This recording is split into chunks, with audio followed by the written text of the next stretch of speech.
Pastor Doug here from Crossroads. It's great to be with you. I hope that today's message will draw you closer to Jesus.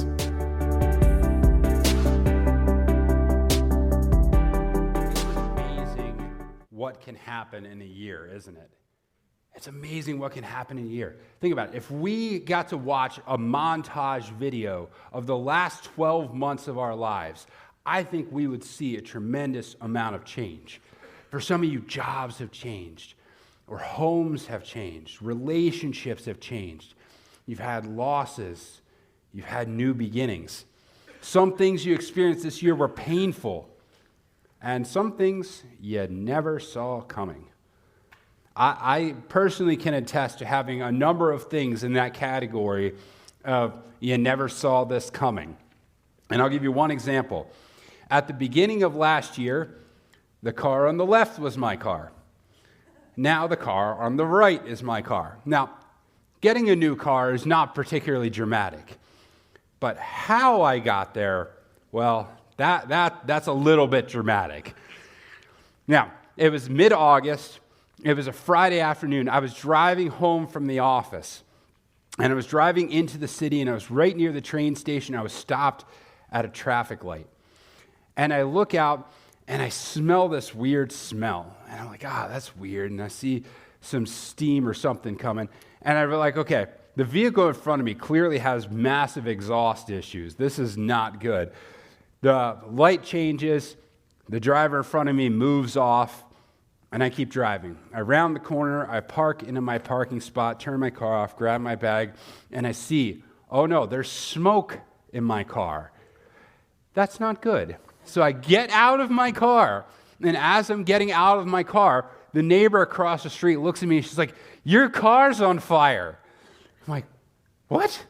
So I get out, I look under, and as I look under the car, yeah, there's some flames down there. I'm like, this is a problem. So I back away, I get on my phone, I start calling 911, I'm like, my car is on fire? And I'm talking to the fire department, and things escalate quickly from there. It went from a little bit of flames at the bottom of my car to this. All of a sudden, I'm standing on the side of the road, watching my car just engulf in flames out of nowhere. Nothing seeing this coming. And I'm on the phone with the fire department. I'm like, you guys better get here fast. This is getting much closer to the building next to us than I am remotely comfortable with. Of course, I've never seen a vehicle fire before. I don't know. Like, is this thing going to blow up? I'm like telling the neighbors, like, stay away, get out of here, stay away. Don't come near me.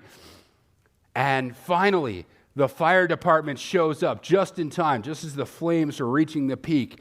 And they're shooting water at it. They're doing all sorts of stuff. They got like the heater test on it. They spent like 15 minutes just dousing the engine because it was that hot and it was that far on fire. But it was all over super fast. It was unbelievable. 20 minutes, I go from having a perfectly functioning car to the husk that now is my car. It was literally burnt into the pavement underneath it. And Jess and Olivia were away for the weekend, and so I had that awesome phone call. My car burnt to the ground. I don't have a car anymore. I'm going to need to get a new car. It's amazing what can happen, the things that you never see coming, because there was no question, like there was no indication that this was going to happen. One moment my car is there, the next moment it's on fire. Many, many different things can happen to us over the year. And it's not just circumstance changes. We change too, don't we? We've all changed over the last year. And one thing that's for certain is you aren't the same person you were at the beginning of the year. You aren't that same person. And I want to dive in a little bit deeper into that idea today. If we're thinking about how we're different now than we were at the beginning of the year, I want to ask you a couple questions about that. How much of that change that occurred in you over the last year, how much of that change did you actually choose? And how often did it just feel like life was just kind of happening to you? How often did it just feel like we were running from one thing to the next, from work to the kids, to practices, to responsibilities, to whatever other fires, literal or metaphorical, that you're having to put out on a daily basis? So sometimes it just felt like we're just trying to keep everything from falling apart. And maybe you had things that you wanted for this past year. Maybe you really wanted to be able to spend so much more time with God, but something just always seemed to get in the way. You really, really wanted more margin in your life this year, but the calendar just kept filling up and filling up. You wanted to lean into peace, but there was always one more thing that you had to deal with. And in many ways, it can start to feel like we're not really living, that we're just getting by. In fact, just this past week, a friend sent me this quote, kind of talking about where she was at. And it said this: I really want to enjoy next year because I'm so tired of living in survival mode.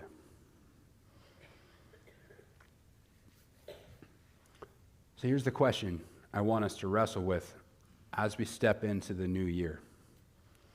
What if next year didn't just happen to you?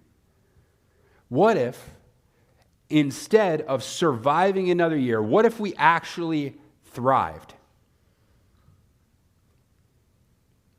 And by thriving, I don't mean a perfect life or an easy life. I mean a life with meaning, a life with direction, a life where even the hard things that we go through are connected to something bigger. Now, here's the thing that may or may not surprise you. Jesus actually wants that kind of life for you. Not a life of scrambling, or a life of exhaustion, or drift, or a life of always reacting. Instead, he wants to give you a life that's full, that's alive, that's on purpose. So what does it take? And how do we move from survival mode to a life that actually feels like it's worth living? Well, that's what we're going to talk about here this morning as we wrap up our series, Survival Guide. So Jesus actually makes it very clear the type of life he wants for you and me. And he says this in John 10:10. He says, I have come that you may have life and have it to the full. What Jesus wants for us, what he is offering for us, is a rich, full, abundant life. Here's a few more examples of Jesus saying this. In John 6:48, he says, I am the bread of life. John 5:40, come to me and have life. St. Irenaeus kind of summed it up like this: the glory of God is a man fully alive. And yes, this includes women as well. So how would you describe your life? Would you describe it as fully alive? Not just reacting to life, not just surviving, but living with intention and thriving? If that's not where you're at the moment, what's the disconnect? What's the disconnect between the life that Jesus came to bring you and the life you're currently living?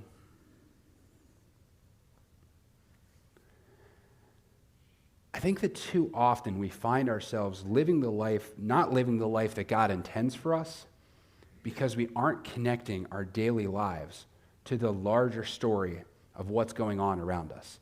I think we miss out on the larger story. And I think that disconnection between the larger story of what's going on comes up in a couple of specific ways. Maybe not the only ones, but a couple of them. Is that we ignore the fact that we live with opposition. We ignore the opposition in our lives, and we don't live our lives from our purpose. And I want to get into each one of these things a little bit here this morning for you. We get disconnected from the larger story. So let's look at the first one. Let's look at the fact that we're ignoring opposition in our lives. And let's go back to John 10:10, and let's read the whole verse of John 10:10 this time.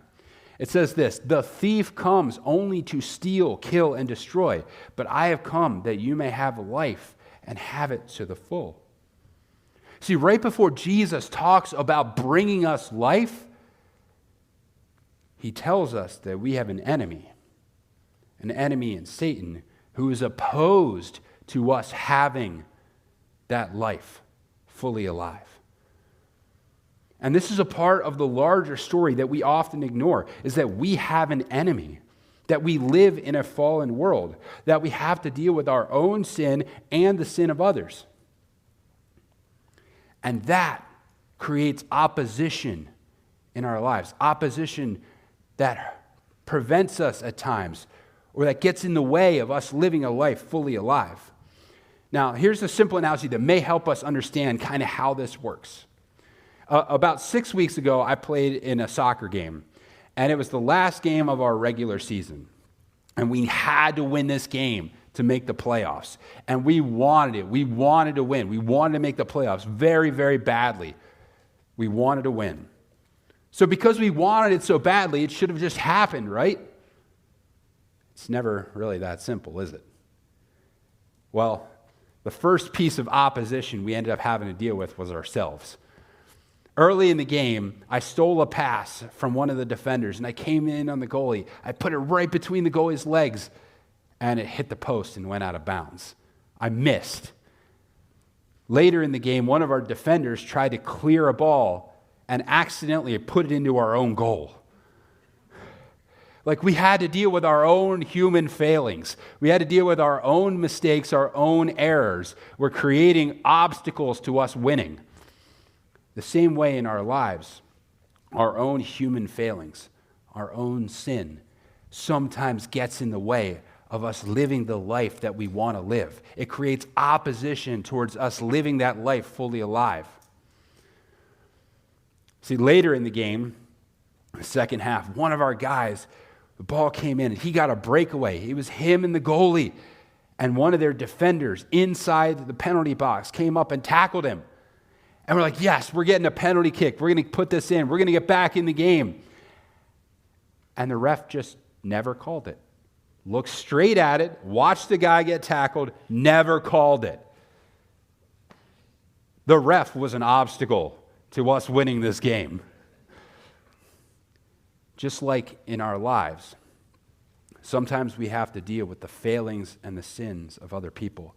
And sometimes those have consequences in our lives. Sometimes things that other people do affect us, cause us harm, cause us damage, whether it's in a big way or whether it's something small. And sometimes that creates opposition in our lives that makes it more difficult for us to live that life fully alive. The other thing that happened in this game, it was one of those second half, it was one of those windstorms, you know, the ones that we've had this fall that just blow everything all over the place. Well, the wind was blowing right directly in our faces the entire second half of this game. We'd go to kick the ball and it would just go nowhere. And so we're having to deal with nature. We're having to deal with that became an opposition for us. Just like living in a fallen world creates opposition in our lives, whether it's natural disasters, diseases, sicknesses, illnesses, all sorts of other things like that create opposition in our lives that can sometimes make it more difficult for us to live that life fully alive. And of course, the other thing that made it difficult for us to win the game was obviously there was another team on the field. There was another team who was trying to stop us. There was another team whose job it was to prevent us from winning that game. And unfortunately, they did. But that same thing applies to us in our lives. There is Satan. There is an oppositional force who is working against us, who are trying to stop us from living a life fully alive in Jesus. And part of the story of why we struggle to live that life fully alive is because we're not aware of the oppositional forces that are coming against us. And too often, we're on the field of our lives playing as if there is no opponent and no opposition. And for us to thrive, that needs to change. For us to thrive, we need to understand this, and we need to understand how much we need God, how much we need Jesus to point out these areas of our lives and to help us deal with the opposition we're facing. But while opposition may explain why thriving doesn't just accidentally happen to us, it doesn't necessarily explain how we thrive. So the second one that we face is going to help us more out with that. See, I think the second reason is this. Another reason we don't live out our purpose or live our life fully alive, the life that Jesus is offering, is because we've become disconnected from our purpose. We become disconnected from the purpose of why we're here. Now, it wouldn't be one of my messages without a movie quote, so here we go. Matrix Reloaded, there is the Agent Smith character is facing off against the Neo character. And he goes on this long monologue. And part of that monologue, he starts talking about purpose. And he says this, it's purpose that created us, purpose that connects us, purpose that pulls us, that guides us, that drives us. It is purpose that defines us. And if we look at purpose, one simple definition we can create for purpose is simply that it's what we were created to do. What we were created to do. So my contention here is this. If we are created with a purpose, then unless we are fulfilling that purpose, we will never be fully alive if we are not living the purpose we were created for. Now, purpose is an interesting thing. And so I want to give you just another analogy about the difference between purpose and not purpose in our daily lives. So just a couple months ago, or just for the last couple months, I should say, for the last couple months, I had been training for a race. That was a couple weeks ago. So I went through this months-long training cycle to do this race. And during those months, every single run I did had a purpose. Getting up at 6 a.m. to run had a purpose. It got me used to being up early like I was going to be on race day. Those easy runs that I was doing some of the days, they had a purpose because they were helping build the aerobic base to my running. Those track workouts and speed runs and interval runs and all those type of things that where I was trying to push the pace and go really fast. Those were the workouts that were going to help me be faster on race day. The long runs I would do on weekends, they were helping me build endurance. When I got up and it was raining outside when I went to run, well, there's always a chance it's going to rain on race day. This is a good opportunity to test out my rain gear. When it started getting significantly colder, well, it's probably going to be cold on race day. I better get my body used to it so that I can succeed. See, when I was training, every single run, every single problem, every hardship was part of the larger story of trying to succeed during the race. Every single one of them had purpose. But after the race is done, and I'm not training for anything specific, now those runs don't really have the same purpose. Now they're disconnected from a larger story. It's the same shoes, the same road, the same effort, but the runs feel different.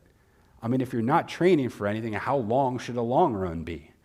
If it's raining out, well, I'm not training for that. Is there really a good reason to run in the rain? it becomes so much easier to drift. Because when you lose your purpose, you don't stop moving, but you do start drifting. And purpose is what connects those small things in our lives to the larger story. See, without purpose, we're busy, but we're disconnected. We're moving, but we're not really going anywhere. We're reacting to events, but we're not really connecting them to anything. And see, that's why Jesus doesn't just give us things to do. He gives us a mission. He connects us to a purpose. And here's the mission he gives us. In Matthew 28, Jesus says this right before he heads up into heaven. He's giving this mission to his disciples. Therefore, go and make disciples of all nations, baptizing them in the name of the Father and the Son and the Holy Spirit, and teaching them to obey everything that I have commanded you. See, God created you to follow him and to lead others into relationship with Jesus. That's your purpose. That's the purpose that connects you to others, that connects you to the broader story of the church and the broader story of the work God is doing in the world. Jesus has recruited you. He has placed you where you are, around the people you're around, in the circumstances you are in, and he has a mission for you right there. And when we connect ourselves to that mission, now all of a sudden, those daily things have purpose. Those people we meet, the places we go, the situations we encounter have meaning and purpose. And they can connect us to the larger story of what God is orchestrating in the world. I'll give an example of a time very recently where I felt like this, and I felt that connection to the larger thing that God had going on.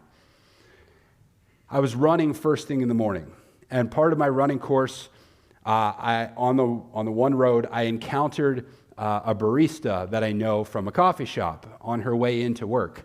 And so I waved to her and said hi and kept on running. And about a half mile down the road, my watch died. And I track all of my runs on my watch. So it tells me my time, my pace, my distance, not to mention it's how I play the music that I listen to when I run. So my watch just died. It was having all kinds of problems in the cold. And I was not even close to done with my run yet. And this is one of those things that it just annoys me. It just tweaks me so bad when technology doesn't work the way it's supposed to. And for me, I don't know if you're like this, but I don't just want to do an activity. I want credit for doing the activity. So I don't just want to, I'm going to be looking at my phone the rest of the day. It's like, you did a great job. You ran 1 mile. I'm like, no, I didn't. I ran way more than that. I want you to give me credit for what I actually did. So it's one of those things that really, really annoys me. But it's one of those ordinary events that happen to us on a daily basis.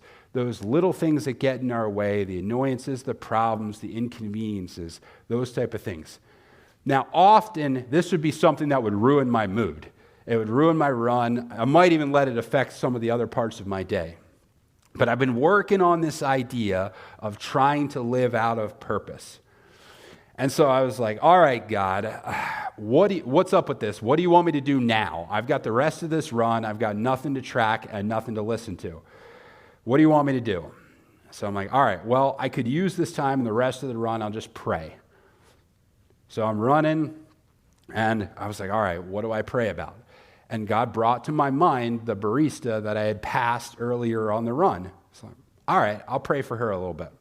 So I spent a few minutes praying for her. I didn't have any specific requests. I just prayed generic prayers for her, and that she'd be doing well. And turns out later in the day, I was in that cafe and got to have a conversation with her. And turns out she wasn't doing that well. See, one of her former coworkers had passed away the week before. And she was having a hard time and she was struggling with it. And that very day was her first day back to work since that happened. And in that moment, I got to talk to her about that. And I got to say, hey, you know that God was telling me that I was supposed to pray for you earlier today. because God knew that you were going to need some extra prayer today. I didn't, but God did. And she was really, really appreciative in that moment. And I can tell you it affected me too, because in that moment, I felt like I was living out my purpose.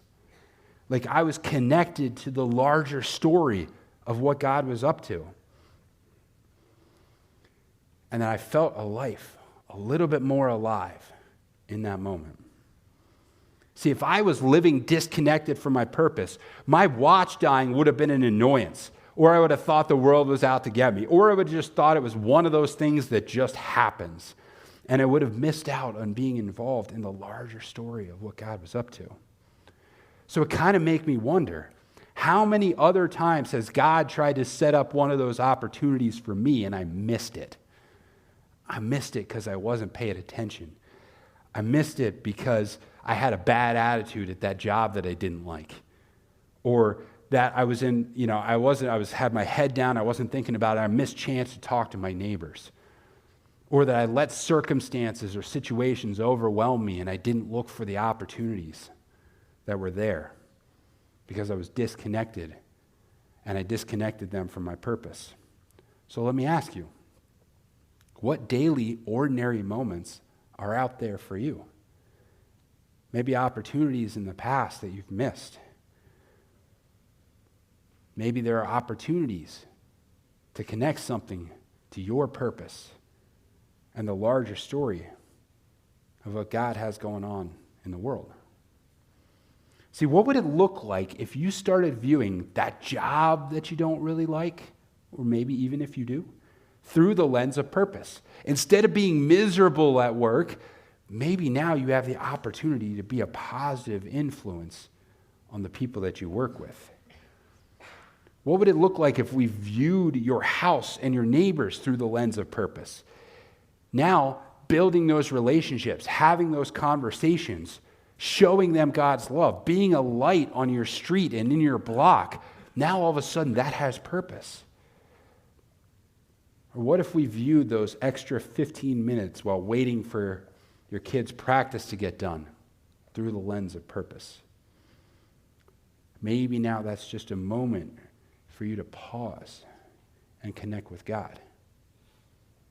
Or maybe there's even opportunities to build relationships with some of the other parents who are in the same boat. Those tough circumstances and those situations, what would it look like to live through those with purpose? Are there opportunities to grow? Are there opportunities to practice trust and faithfulness? Are there people God might want to bring into your life as a result of that tough circumstance, as a result of that situation that you may not have otherwise encountered?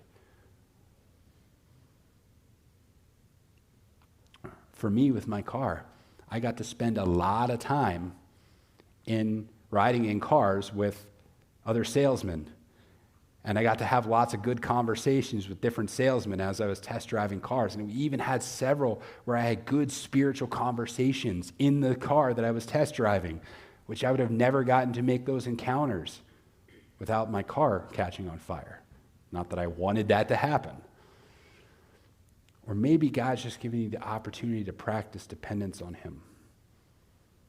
None of it is easy, but if we look through it through the lens of purpose, we can see that it does have meaning. And if we can make this switch, if we can start living out the daily moments in our lives with purpose, if we can make that switch, we might just find ourselves living a life more fully alive, living a life more connected to what God is doing in the church and in the world around us. So, something I want you to think through this week. God is offering a life where you can live fully alive. But so often we miss out on it because we don't realize that we are opposed. And we live disconnected from our purpose. So if we want to take hold of that life that's fully alive in 2026, we need to realize that we are connected to the larger story, that God has a purpose for you to help reach people for Him. And if we start to view our life and our circumstances as connected to our purpose, we can lean in and let God work in you and through you, wherever you are and whatever is happening to you, you're going to start to see your life come alive. You're going to start to see that purpose exist. You're going to start to see the things you encounter differently this year.